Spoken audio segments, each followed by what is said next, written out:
Pawisan na kami. Yan. Ito na yung ano natin, na trabaho natin ngayon. Yan. Kanina, David Damon yan.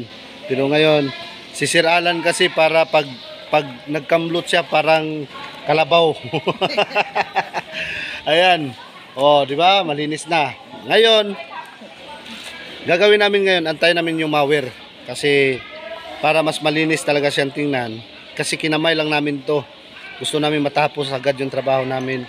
Kaya kinamay namin. Pero mamaya-maya, nandyan yung mower. Kasama namin si activity in charge ng Iligan City CSIIG, Ma'am Habinis. Yan. At saka si Ma'am Black Leon naman, ang in charge natin sa mga tubig natin. Yan, tubig. Ano ba in charge mo, ma'am? Para dito maputulan.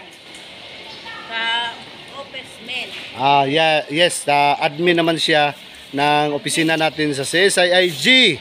Yan, lahat ng mga CSI namin ngayon, yung mga kasamahan namin ngayon, nandun sila sa mga iba't ibang paaralan, together with PNP, Iligan at mga Philippine Army natin. Ngayon naman, kasi napakaraming request sa amin, kaya ngayon, ang ginawa po namin ngayon, mga idol, yung kinalat po namin, yung mga tauhan natin sa CSIIG. Yan. Di ba?